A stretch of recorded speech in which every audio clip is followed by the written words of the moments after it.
Olá, amigos do SBT News, tudo bem com vocês? Aqui quem fala é Armindo Ferreira e no Tech News de hoje a gente continua a entrevista falando sobre o direito aí dos internautas quando o assunto são sites de aposta ou cassinos online. Eu volto depois da vinheta.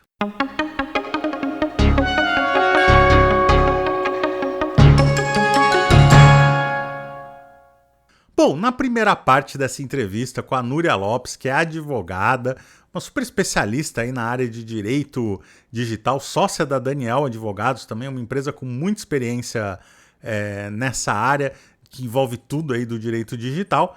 Na primeira parte da entrevista a gente explicou um pouquinho ali o que era cassino online, o que é site de apostas, e nessa segunda parte da entrevista eu pedi algumas dicas da Núria para que você, consumidor aí que gosta desse tipo de atividade, possa se prevenir, e até ela deu algumas dicas aí para caso você precise entrar na justiça. Vamos dar uma conferida. Outra coisa que tem se falado, Núria, é que é a questão do termo de uso de serviço, né? Então, uma das coisas que foi levantadas aí nessas polêmicas todas é, olha, o cassino ele te dá um bônus, que seria para você testar o cassino, e aí você fala, não, então eu vou aproveitar esse bônus aqui, vou sacar, e aí você descobre que havia uma letra miúda em algum contrato do termo de uso de serviço. Termo de uso de serviço é aquele termo que aparece na tela quando você fala assim, você concorda com essas telas aqui de letrinha pequena? E a pessoa evidentemente não lê, diz que concorda, e aí essas empresas se baseiam nisso. Mas eu acho tão confuso porque se a empresa não está com operação no Brasil, mas ela está alegando um contrato no Brasil. Esse contrato é válido uma vez que a pessoa aceitou esses termos de uso? O contrato é válido dentro da legislação brasileira, né? Então, assim, há no direito, né, uma importância para dar transparência para o consumidor. Então, nada de letra miúda, né? Tem que estar em linguagem simples, acessível para todo mundo, em letras grandes, claras.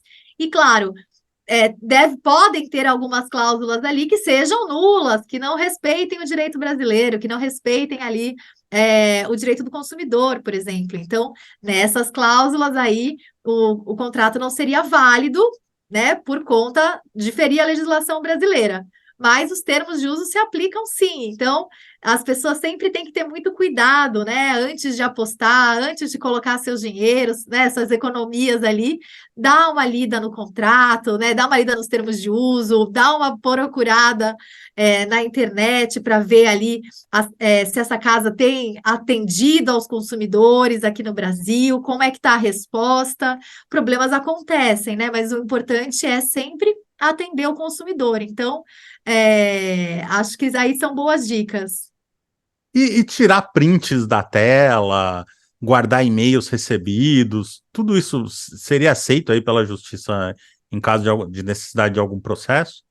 Tudo isso é aceito pela justiça, né? A gente, claro, tem alguns mecanismos de preservação de prova, né? Então, aí, sempre buscando advogado, tem meios de preservação de prova que são um pouquinho mais sofisticados, mas vale guardar print, vale guardar e-mail, vale guardar todas essas provas aí para você procurar os seus direitos, caso seja necessário. E outra coisa que veio nessa polêmica toda é a responsabilidade de quem divulga esses serviços, né? E aí eu entendo que isso ainda caberia uma série de discussões e de entendimentos, essas coisas todas, mas eu queria saber se você poderia compartilhar com a gente um entendimento seu sobre essa questão, porque eu sei também que envolve Código de Defesa do Consumidor. Em alguma instância, as pessoas que divulgam esse tipo de serviço, teoricamente aí sem intenção de dolo, né? Ou seja, sem intenção de prejudicar alguém. Ela foi contratada para fazer uma ação publicitária, mas mesmo assim ela pode ter alguma responsabilidade numa eventual discussão judicial. A princípio, não, Armindo. Então, a gente tem muitos clubes, né? Muitas pessoas ali famosas, ali conhecidas do público, que fazem ali essa divulgação. Não é à toa que, né, essas casas ficaram tão famosas aqui no Brasil.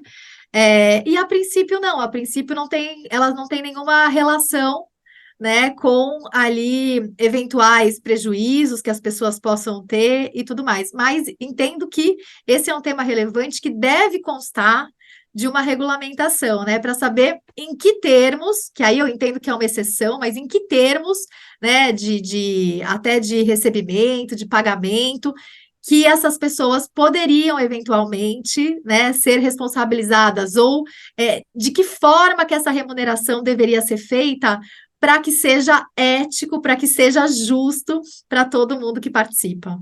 Parece que há um certo consenso, pelo menos de tudo que eu tenho escutado, visto, de que há uma necessidade de que haja uma regulamentação ou que as nossas instâncias aí dos poderes consigam dar uma diretriz clara para que essas regras fiquem boas, tanto para as empresas que operam quanto isso, como também com os consumidores que optam por esse tipo de atividade, né? E para os clubes, para os jogadores, para todo mundo que participa, porque a gente vê que é uma receita importante para os clubes, né? Se tornou uma receita importante para os clubes, então é importante que a gente tenha regras claras aí para o fair play, também na parte das apostas, né? Para que todo mundo saiba quais são as regras e a gente possa cumprir, e cada um ali, enfim, levantar ali o dinheiro da publicidade, levantar o dinheiro do financiamento do clube e os apostadores levantarem ali os seus prêmios. E, eventualmente, na construção dessa legislação, os criadores, aí, os legisladores, eles poderiam, por exemplo, destinar parte dessa verba para iniciativas que ajudassem no vício contra o jogo, ou em algumas medidas que pudessem contribuir para a sociedade com eventuais efeitos colaterais desse tipo de atividade? Poderia destinar para qualquer finalidade, né? O que a gente tem, por exemplo, é que a loteria, né? A loteria comum aqui no Brasil, ela financia o sistema desportivo. Né? Então a gente poderia pensar em algo dessa forma, ou também, né, reforçar aí o financiamento a outros esportes. A gente poderia pensar, o legislador pode tudo, quase tudo, poderia destinar para qualquer finalidade ali, inclusive para essas.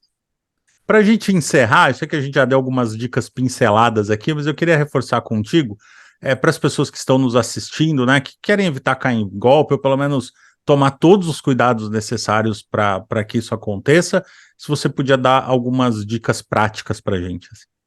Olha, acho que a primeira dica é prestar bastante atenção, né? Qual é a casa, né? Qual que é a casa de jogos dessas apostas que você vai fazer. Ler com atenção, ler atentamente aos termos. As empresas têm se preocupado, de uma forma geral, né, em escrever termos mais simples. A tendência aqui no direito é essa. Dar uma olhada e procurar por reclamações, procurar entender como é que as empresas estão atendendo aos consumidores aqui no Brasil. Né, a gente sabe que não é porque a casa está fora que a lei brasileira não incide, então incide a lei brasileira, os seus direitos estão resguardados. Dá uma verificada ali como eles estão tratando os apostadores, como é que eles estão respondendo aos problemas que podem ocorrer, para saber aí como você vai ser atendido, também recebido em eventual queixa. E aí, nesse momento, se a pessoa sentiu que ela teve algum problema, ou se ela acha que o direito dela foi prejudicado, o melhor caminho, então, é procurar um profissional da área e acionar a justiça brasileira, mesmo que se fale aí que não vai dar em nada, que está sede em outro país, essas coisas todas, mas mesmo assim o ideal é que ela procure um profissional e exija os seus direitos na justiça.